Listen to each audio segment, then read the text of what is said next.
수련회로 따지면 벌써 4장까지 오게 되어서 이제 다음 주에 골로새서가 마무리되게 됩니다.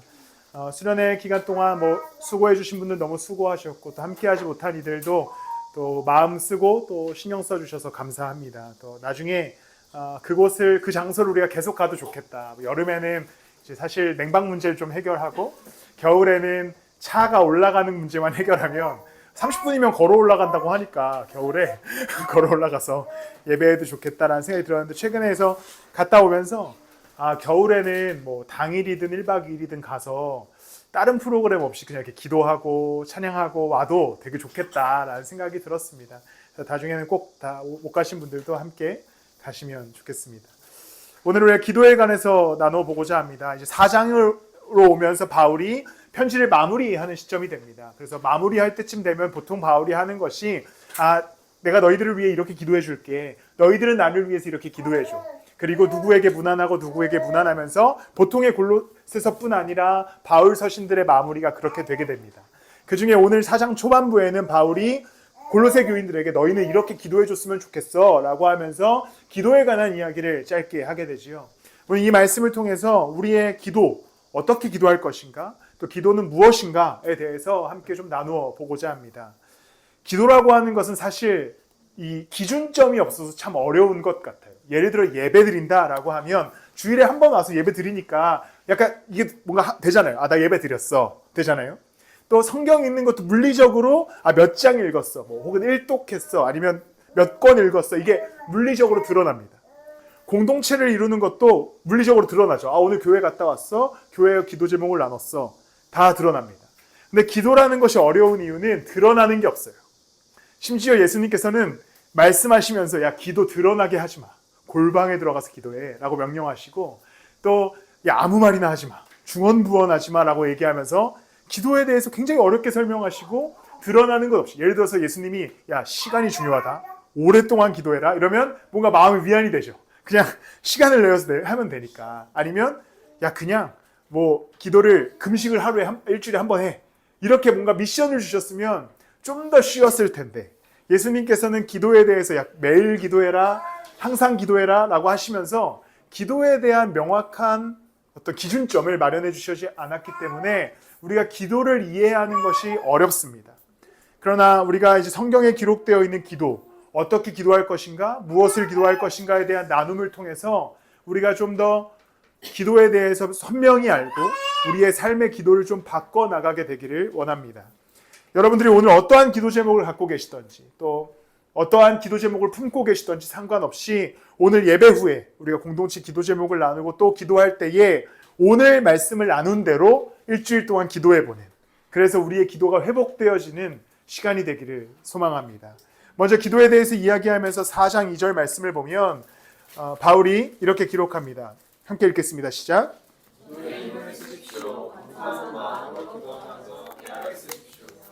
이제 4장 1절까지 어제 우리가 폐회 예배 때 봤고 4장 2절에 기도하라고 얘기하면서 기도에 힘쓰십시오.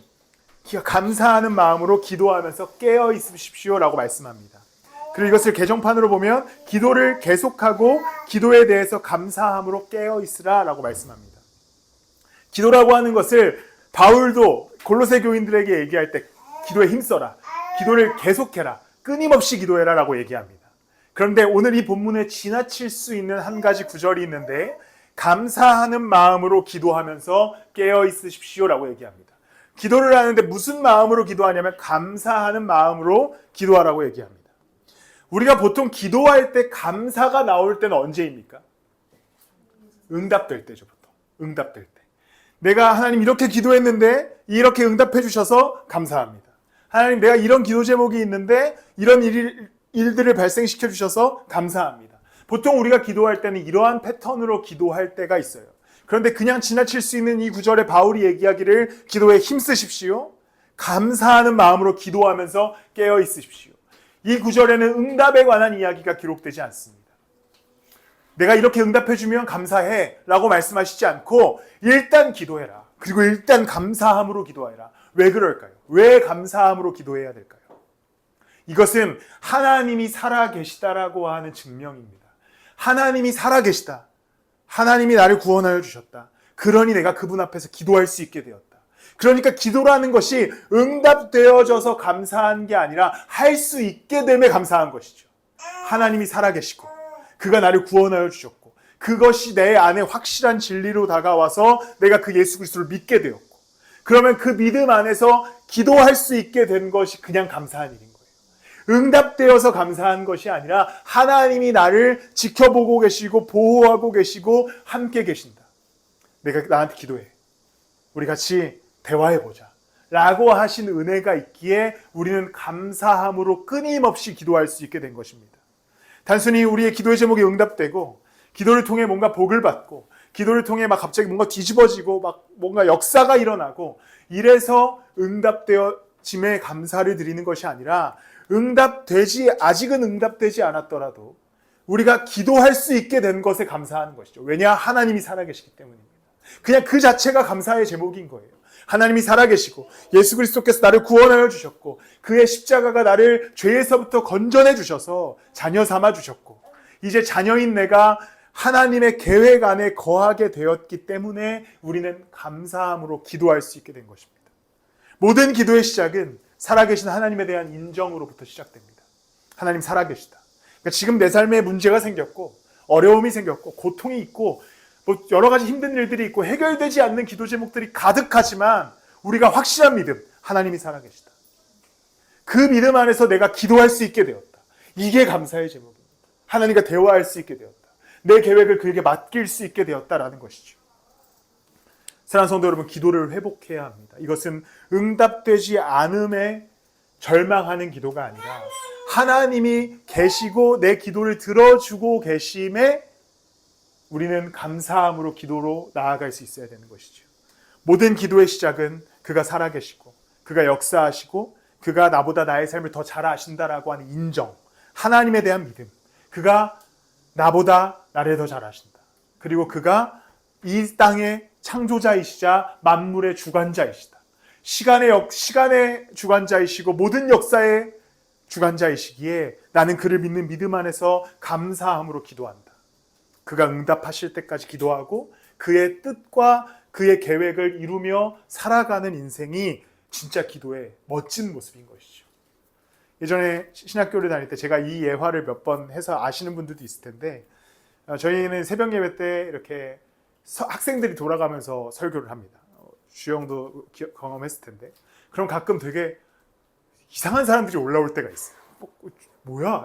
보통은 새벽 예배 때 다 자거든요. 학생들이 설교하니까 안 듣고 자거나 근데 가끔 잠을 못 들게 하는 특이한 사람들이 있는데 어떤 분이 계셨냐면 먼저 그분이 찬양을 하는데 보통 찬양도 이제 설교자가 알아서 준비해서 와야 돼요. 그래서 뭐 후배들이 보통 찬양 인도를 하는데 그분은 갑자기 핸드폰을 이렇게 마이크에다 대시더니 뭐지 그거? 어린이 찬양? 금으로도 못 가요. 이걸 막 같이 부르시는 거예요. 그래서 이 사람 뭐지? 갑자기 이제 막 뭔가 다들 호기심이 눈이 초롱초롱해. 이 사람 뭐지? 근데 갑자기 설교를 시작합니다. 이분이 기도원에서 사역하시는 분이래요. 그래서 그분이 이제 응답에 관해서 얘기하시면서 기도는 언제 응답되느냐? 보통 자 상상해 보십시오. 이야기를 알고 계시는 분들은 넘어가고 그러니까 특이한 사람이에요. 이상한 기도원이라는 가정하에 어떻게 되면 응답할 것 같은지 한번 추측해 보십시오. 상상 초월입니다. 산기도 되게 노멀하지 사실. 되게 평범하지 사실. 이분이 이 설교 이후에 학교를 관두셨어요. 뭔지 아세요? 종이컵을 이제 기도할 때 앞에다 갖다 놓는 거예요. 기도하다 보면 침이 나올 거 아니에요. 이 침이 종이컵에 가득 차지면 기도가 응답된다라는 믿음을 갖고 계세요. 그럼 뱉으면 되지. 그래서 이분이 이 설교를 하고 일주일 안에 학교를 관두셨어요. 그러니까 기도를 그러니까 이분은 침의 양으로 생각하셨지만 어떤 이들은 기도가 양이 중요하다라고 생각하시는 분들도 있습니다. 실제로 끊임없이 기도하고 매일 기도해야 되는 것은 맞습니다. 근데 그것이 무엇을 의미하냐면 살아계신 예수 그리스도와 동행하면서 걷는 것을 의미해요. 그와 걸으면 당연히 그와 대화해야 하고 당연히 그의 음성과 말씀을 듣기 위해 노력해야 되고 내 문제와 상황을 그에게 알려드리고 함께 이야기해 나가는 것이 끊임없이 매일 기도하는 삶이지 뭔가 미션을 수행하기 위해서 침이 가득 찰, 좀 더럽네요. 침이 가득 찰 때까지 뭔가 막 여기까지 다 채워지면 내가 아니면 막 며칠 동안 금욕을 하면 그 얘기가 아니라 항상 깨어서 예수와 함께 걸어라 라고 말씀하시는 것이 바울의 기도에 관한 가르침입니다. 우리가 진짜 기도하는 것 깨어 있어야 됩니다. 그것은 그가 살아계심을 믿는 겁니다. 나의 삶에 역사하고 계심을 믿는 것. 당장 내 기도 제목이 응답되지 않음에서 오는 실망감이 아니라 나는 그냥 그의 계획 안에 거하고 있다. 나는 그냥 그와 함께 걷고 있다. 나는 그와 함께 이 땅의 삶을 살아간다. 그가 역사하신다. 라는 믿음 안에 거하는 것 자체가 깨어 기도하는 것입니다. 한 주간의 삶, 기도를 회복하셨으면 좋겠습니다. 그것은 그와의 동행을 회복하는 겁니다. 예수와 함께 걷는 것입니다.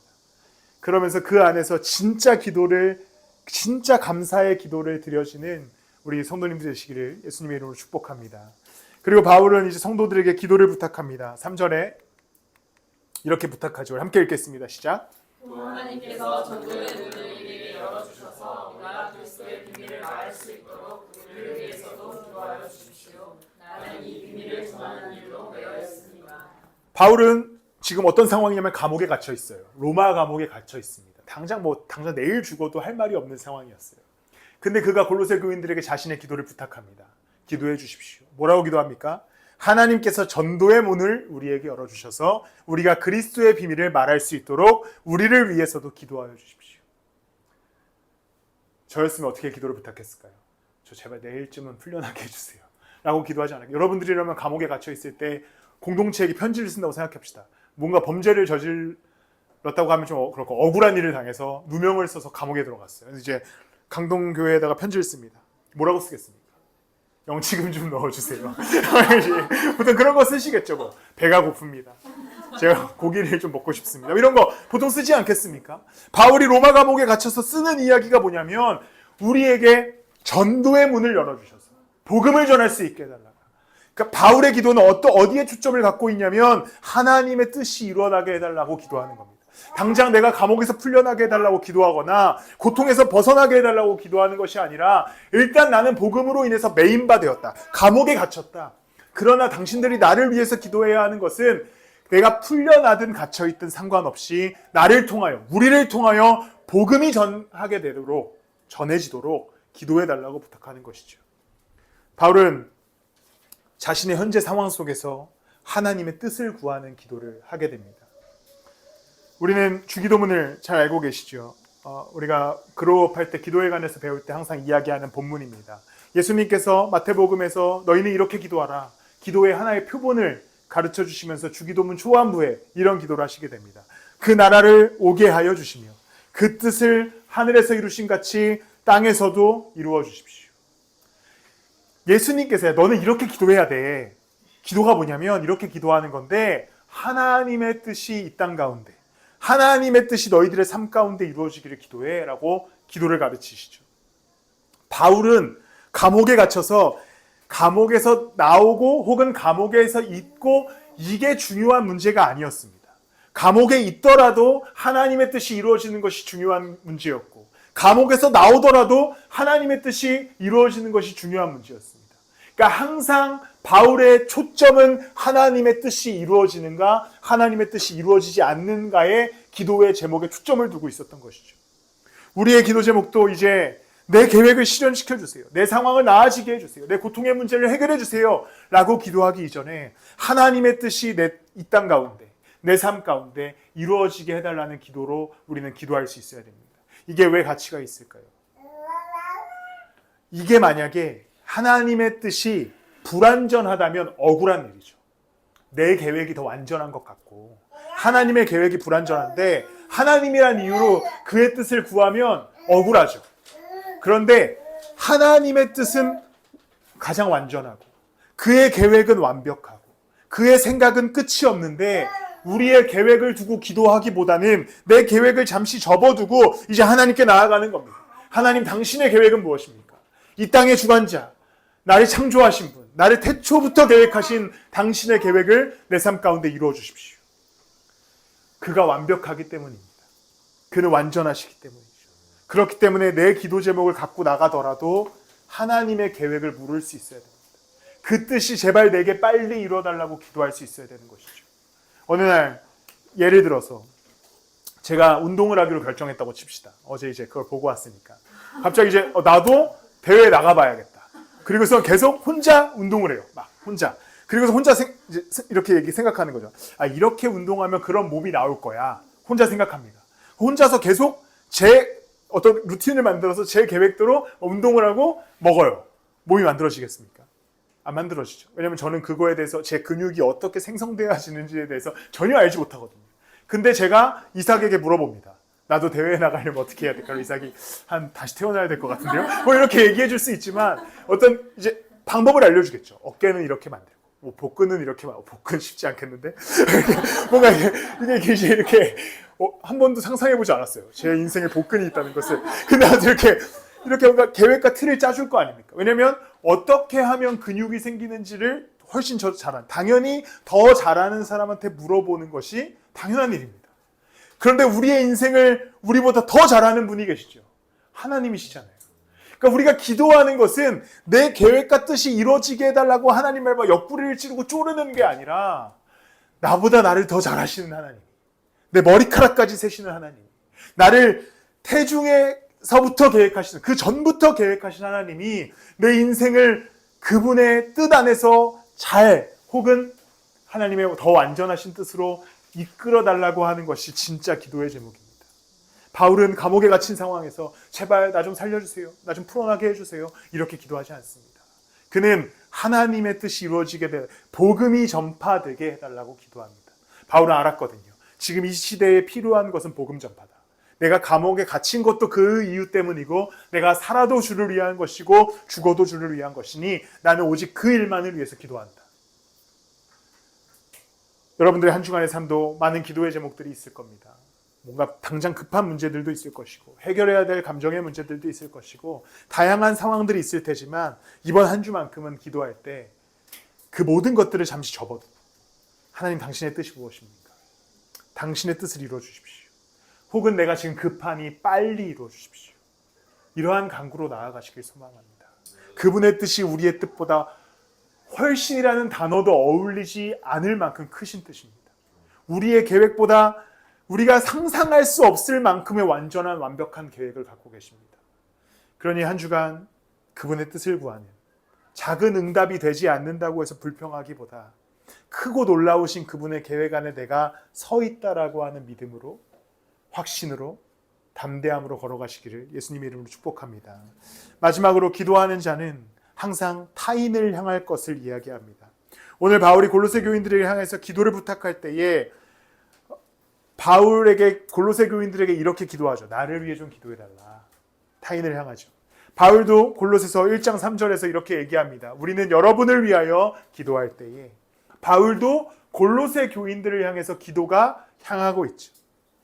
그리고 나서 2장 5절부터는 바울이 이렇게 얘기하죠. 외부 사람들에게는 지혜롭게 대하고, 또 6절에서는 여러분의 말은 소금으로 맛을 내어 언제나 은혜가 넘쳐야 됩니다. 그러니까 바울이 기도에 관해서 이야기하면서 골로새 성도들에게 기도의 방향이 항상 외부에 있다, 밖으로 나간다라는 것을 이야기합니다. 보통 근데 우리의 기도 제목은 항상 내부를 향하죠. 나를 향합니다. 내 기도 제목이요. 내 기도 제목은요. 나 이번 주에 내 기도 제목은요. 그런데 바울이 어떻게 얘기하냐면, 너희들이 기도할 때 계속해서 타인을 향해라. 다른 사람들을 향해 기도해라 라고 얘기하는 것이죠. 타인을 위해 기도한다는 것 또한, 이 사람 이렇게 되게 해주세요, 이 사람 이런 문제들을 해결해 주세요 라고 기도하는 것이 아니라, 그 사람의 삶을 깊이 묵상하고 이해하고, 그리고 그 사람의 그 삶 속에서 그를 위해 기도하는 것에 있습니다. 바울은 골로새 교인들을 한 번도 만나본 적이 없습니다. 초반에도 나눴지만 이 골로새 교회는 바울이 세운 교회가 아니라 에바브라라고 하는 사람이 세운 교회예요. 바울이 에바브라에게 골로새 교인들에 대한 이야기를 듣습니다. 소식을 전해들어요. 그리고 바울이 이 골로새서를 쓰기까지 그 골로새 교인들을 얼마나 생각했겠습니까? 그냥 대충 썼겠습니까? 엄청난 깊은 고민과 기도 속에서 골로새 교인들의 문제를 생각하고, 그들의 필요를 생각하고, 그 가운데 글을 쓰게 된 것이죠. 바울은 골로새 교인들을 깊이 묵상합니다. 이것은 우리에게도 누군가에게 기도를 향할 때 똑같이 그렇게 하라는 것이죠. 누군가를 깊이 묵상함으로써 그 사람을 생각하고, 그 사람의 오늘은 어떨 것인가, 그 사람의 이번 한 주는 어떨 것인가, 그 사람이 갖고 있는 문제가 그 사람을 얼마나 괴롭게 할 것인가에 대한 깊은 묵상과 이해 속에서 그 사람을 위해 기도할 때 그 기도의 깊이는 우리가 그냥 어떤 기도 제목을 나누고 이렇게 기도해야겠다 이것과는 차원이 다른 문제예요. 추수련회 때도 얘기했지만 저는 설교를 준비할 때도 여러분들의 삶을 묵상합니다. 이번 한 주는 그러니까 약간 이제 좀 저격처럼 들릴 수도 있지만 저격은 하지 않습니다. 어쨌든 누군가의 삶을 묵상하는 거죠. 이 사람의 내가 이번 주에 기도 본문이 설교 본문이 이건데 이 사람의 삶은 어떨까? 오늘 교환은 직장에서 어떠한 삶을 살까에 대한 그냥 깊은 묵상을 하는 겁니다. 알 수 없죠. 하지만 그 안에서 기도하고 그 안에서 나오는 마음에 하나님의 뜻을 찾아가고 그러면서 설교문을 작성하는 모든 성도들의 삶을 그렇게 묵상하는 것이죠. 여러분들이 이번 주에 우리 공동체 기도 제목을 나누고 나서는 그냥 이것을 하나의 글귀로 남겨두지 마십시오. 그냥 오늘 약간 이슈, 항상 우리는 뭔가 이렇게 이슈가 되잖아요. 그런 일이 있었대. 야, 그래 집에 가면서 이제 아내랑 너 그래 이렇게 어떤 가십거리가 되는 것에서 멈추는 것이 아니라 그 사람의 삶을 깊이 묵상함으로 우리의 기도가 타인을 향하여 그 사람을 위해서 진심으로 기도할 수 있게 되길 바랍니다. 그때에 정말 그 기도에 힘이 있게 됩니다. 기도는 함께 기도할 때 하나님의 응답이 바로 임한다라는 예수 그리스도의 약속도 있었고 기도의 세 겹줄의 기도는 끊어지지 않는다라고 하는 말씀도 있습니다. 그리스도인이라면 기도해야 합니다. 그러나 항상 기도의 방향이 나를 향하는 기도가 아니라 누군가를 향하는 기도, 그 사람을 묵상하고 생각하는 기도, 그 사람의 삶을 이해하고 진짜 진심으로 고통스러워하며 기도하는 인생이 되기를 소망합니다. 누군가의 삶을 깊이 묵상할 때 그 고통이 내 고통이 되거든요. 누군가의 삶의 그 어려움을 깊이 묵상하기 시작할 때 함께 어려워집니다. 그것을 이해하기 위해서 그 사람을 위해서 기도하기 위해서 우리도 애쓰게 되는 것이죠. 성도들의 기도 제목을, 공동체의 기도 제목을 그냥 허투루 날리시는 것이 아니라 삶을 좀 더 묵상하고 이해함으로 우리의 기도가 나의 시선이 나에게만 갇혀 있는 것이 아니라 누군가를 향해 가고 그 사람을 위해서 기도하고 그래서 그때의 기도가 완전해지는 그러한 교회가 되길 소망합니다. 타인을 위해 기도할 때 그 공동체는 무너지지 않습니다. 왜냐하면 그 사람을 깊이 이해하게 되거든요. 예를 들어서 주영이가 갑자기 저를 보고 돼지 이러면 만약에 이제 우리 안 친해요. 그럼 상처받았네. 이런 이제 어떤 그런 관계의 갈등이 생기는 거죠. 근데 이제 이 내용이 이상했는데 주영이는 이제 이렇게 깊이 묵상합니다. 그래, 주영이는 고등학교 때부터 나를 돼지라고 불렀지. 이것은 애정 표현이다. 돼지 그러면 애정 표현이다. 약간 예화가 잘못된 것 같습니다. 애드립으로 나오네요. 근데 우리가 누군가의 삶을 완전히 이해하고 완전한 이해는 어렵지만 누군가의 삶을 묵상한다는 것은 그 사람의 삶을 이해하기 시작합니다. 그럴 수도 있지. 그런 어려움 때문에 이 사람이 그럴 수 있지. 그러한 문제 때문에 이 사람이 그런 말을 할 수 있지. 그러면서 공동체가 점점 단단해지는 것이죠. 그런데 계속 시선이 나한테만 향하면 공동체가 무너져요. 왜냐하면 내 문제를 먼저 생각하거든. 이 사람이 왜 이렇게 말해? 지금 내 문제가 더 중요해. 이 사람의 문제는 나한테 하나 중요하지 않아. 지금 내 문제가 더 중요하니까. 내 삶이 더 중요하니까. 시선이 다 나한테 향해 있으니까 공동체가 무너집니다. 공동체가 무너집니다. 그런데 우리의 시선이 타인을 향할 때, 다른 사람을 향할 때 우리는 무너지지 않습니다. 그 사람을 완전히 이해하고 함께 사랑하고 불편하더라도 함께 풀어나갈 수 있게 되는 것이죠. 한 주간 여러분들이 우리 성도들을 묵상해 주셨으면 좋겠습니다. 깊이 생각해 주셨으면 좋겠습니다. 그 안에서 터져 나오는 기도가 있게 되기를 소망합니다. 그래서 더욱더 단단하고 또 건강한 공동체가 되어지기를 예수님의 이름으로 축복합니다. 말씀을 마무리합니다. 기도, 이것은 굉장히 뻔한 이야기지만 굉장히 어려운 것입니다. 그러나 우리가 기도할 수 있다는 것 자체는 하나님께서 우리에게 주신 선물입니다. 왜냐하면 우리를 구원하여 주셨다라고 하는 명확한 증거거든요. 그가 살아계신다라고 하는 명확한 증거입니다. 그렇기 때문에 우리의 기도는 아름답고 기쁜 일인 것이죠. 그러니 한 주간 살아계신 하나님과 동행하며 내 뜻과 내 생각을 구하기보다 그 놀랍고 크신 살아계신 하나님의 계획을 구하고 그 뜻 아래 거하고 그래서 그 안에서 내가 진짜 아름다운 기도를 해가는 저와 여러분들 되시기를 예수 그리스도의 이름으로 축복합니다. 우리 함께 찬양하실 텐데요. 아까 했던 찬양입니다.